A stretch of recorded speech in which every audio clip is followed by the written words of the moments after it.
Let's do it. What's going on, everybody? This is Rose here. Now the guest is here with me. I know you don't see our faces, but it doesn't really matter because the story is gonna speak louder than the way we look like. So anyway, Alan, can you share please your story with YouTube? What's been going on with you for the last couple days? It's been a very rough last couple of days. 4 days and 3 very unspeakable nights in a incarceration facility, a soft grade in the county jail. I got arrested for assault. Keep going.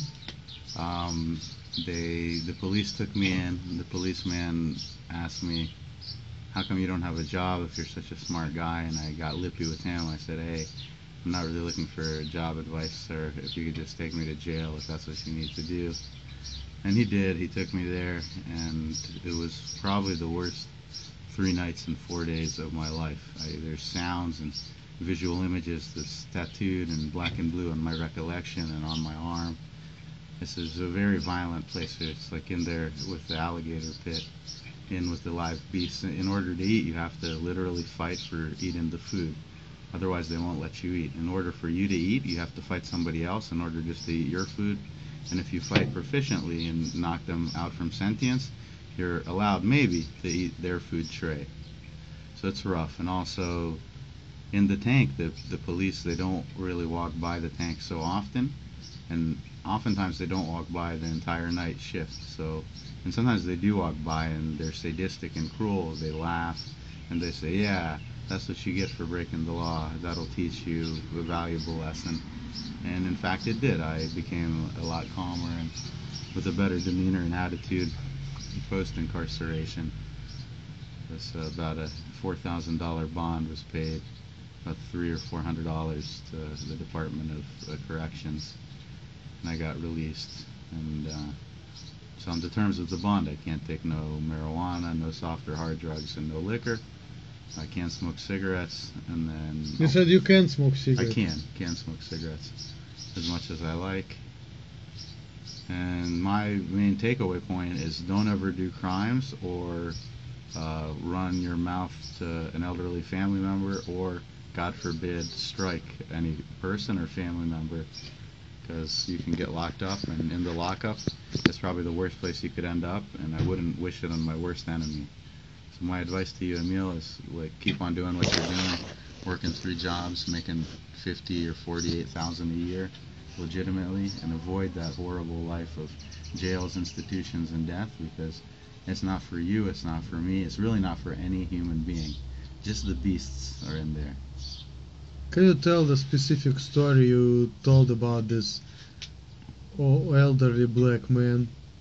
What did you do? Like, that was kind of... I don't want to get into specifics because I don't think that it's really relevant or pertinent to the conversation or story. But there was a brief incident where he said to me, "Suck my dick, son," or something to that effect. And I lost my temper. I hit him in the temple with my right knuckle above my index finger, and he briefly lost sentient consciousness. And during that time that he was incapacitated, which lasted actually for several days, he was unable to eat due to the head trauma. I ended up eating his food tray, and during those 4 days, every meal I would have 2 food trays, because there was technically 9 trays that they brought into the tank, and there was really only 8 people who were eating. I was eating for 2 during that time, because I had just kind of a rage against my father that I sublimated onto the 66-year-old elderly black gentleman, about 5'2", kind of nappy dreads.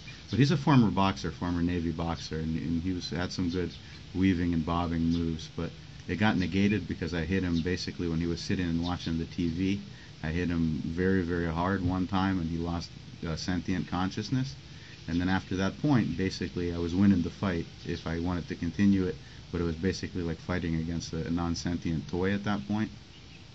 If that resonates or makes any sense. Oh yeah.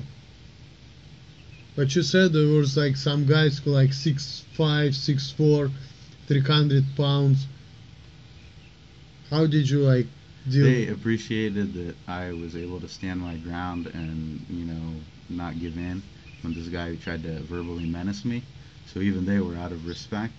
They were offering me bologna sandwiches, some like food off their tray, maybe a hot dog or some white bread, and they let me eat. And there was one guy, he was very, very kind and merciful. He had some like pretty strong non-prescription sleeping tablets. He gave it to me, and that helped me to sleep most of the time. That kind of made the time pass a little bit faster. And it seemed like about 2 days, but really I was there for 4 days and 3 nights. And I wouldn't wish it on my worst enemy, nor on myself, but you know, I got 2 different court dates, so right now at the current time, probably when I go to court, I'll have to go again for, what the public defender explained to me, probably about 39 days by her estimation, which I think if I don't fight proficiently or demonstrate my like credible usefulness in the tank this time, I think over the 39-day period, it's possible that I may not eat. And I don't think I have enough body fat to last me through like almost 40 days in there. I don't think I have enough think resolve. it's like a Guinness record. I think the most the person ever survived without food was either like 40 or 49 days or some shit like that. So like no human being, no normal human being can live their life for 40 days straight up without eating. It's like a Guinness World Record. So I bet you the standard human being, like just the regular man, cannot do it.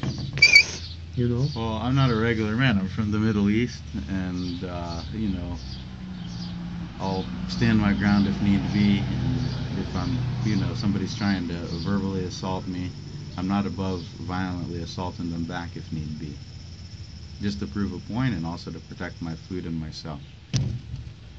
Yeah, but I hope you're not gonna go to jail again, cause that shit, like, you know, it's... No, I will. I'm gonna go for 39 days. That's what the public defender explained to me. So I'm getting myself ready mentally for that process. I think it's not gonna be very pleasant, but I'm just gonna try to make the best of it and just get through.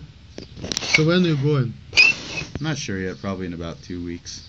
Oh man, that sucks. I mean, enjoy your life while you're free, you know. Yeah, I hope... That sucks. Right now I'm prioritizing time with good friends, the soothing vapor of mentholated cigarettes, and, you know, playing with fireworks and firecrackers. Yeah, and we've been talking about hanging out with Todd. I called him, but he didn't respond. But, you know, that would be an epic video. If me, Alan, and Todd's gonna, you know, make video, I think that would be, like, really awesome. I think that's gonna be an epic video. Don't you think so? Yeah, I concur with that. Alright guys, well, this video kind of drags too long. It's almost 8 minutes right now. I hope you enjoyed the show. All the best to you guys. Peace out. Later. Any closing remarks, sir? No, sir. Peace.